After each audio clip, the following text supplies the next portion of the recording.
Jā, faktiski vakar jau meistarklases jau sākās un mēģinājumi notika, tad festivāls ir atklāts. Jā, festivāls ir atklāts un man priekšā ir 11. Rīgas ritmu festivāla buklets. Mākslinieku zvaigznājs šogad arī diezgan iespaidīgs, un mēs priecājamies, ka Rīgas ritmos ir arī šogad 2 izcili jauni talanti, kas ir atklāti pasaulē un kas ir ļoti aktuāli. Viens no tiem ir Alfredo Rodrigues, Kubas pianists, ko ir atklājis Quincy Jones. Un faktiski Rodrigues, uzstājās koncertos zem nosaukuma Quincy Jones piedāvā. Tātad, Quincy Jones ir pietiekoši prominenta persona mūzikā un ne tikai džez mūzikā. Un otrs, kas arī ir ļoti perspektīvs jauns muziķis, tas ir itāļu džeza brīnumbērns Francesco Cafiso, saksofonists, kuram ir tāds tituls kā Itālijas džeza vēstnesis. Tātad mums ir ļoti aktuāli 2 mākslinieki, kas uzstāsies mūsu festivālā, un kā jau pierasts, galvenie notikumi notiks Kongresu namā. Tātad lielie koncerti, dubult koncerti, un jau ceturtdien, 30. jūnijā, tātad mēs redzēsim flamenko džeza ģitāristu, kurš uzstājās īpašā šajā trio Eduardo Niebla ar indiešu tablistu. Tātad šī spāņu flamenko mūzika un indijas mūzikas, tāds, manuprāt, ļoti interesants sakausējums, un tas arī, kur faktiski festivāla uzdevums katru reizi kaut ko jaunu rādīt un piedāvāt. Un tātad koncerta otrā daļā Karmenu Souza, tātad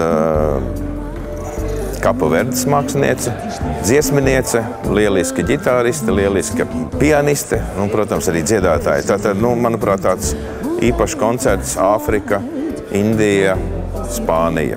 Tātad ceturtdien Kongresa namā 30. jūnijā.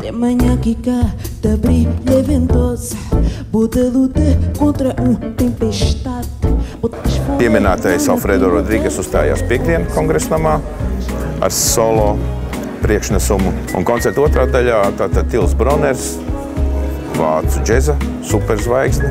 Viņš ir minēts kā visvairāk pārdotākais vācu džeza mūziķis. Tils Broners ir ierakstījies kopā ar Take Six, ar citiem lieliem māksliniekiem, tātad statotiski zvaigzne. Tā varbūt lokalizēt uz Vāciju nebūtu iemesli. Tātad Tils Broners izcils trompetists, dziedātājs, un, kā jau minēju, daļā dzimumu pārstāvēm šis koncerts varētu būt ļoti pievilcīgs. Sestdien tātad lielie koncerti noslēgsies arī ar 2 koncertiem. Tātad Bidī Belle, Norvēģijas džeza supergrupa.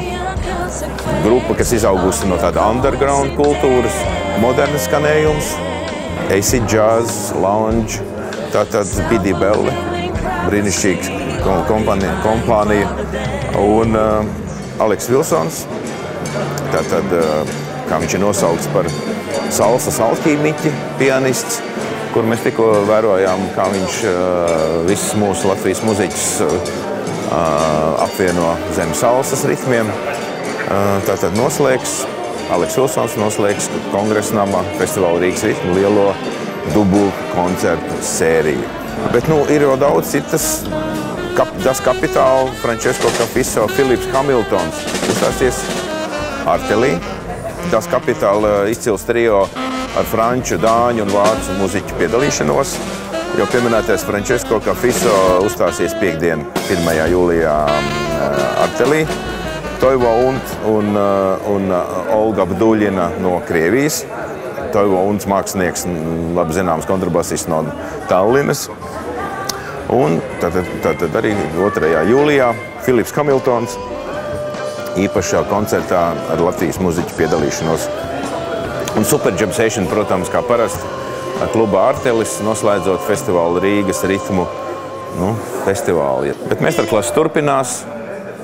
Tūlīt būs atklāšanas koncerts Origola laukumā. Būs īpašs blindfold tests ar New Yorkas džeza žurnālistu piedalīšanos. Būs īpaša paneļa diskusija, kā Latvijas muziķiem iegūt panākumu starptautiskā arēnā. Tas viss un vēl vairāk festivālā Rīgas ritmi 2011.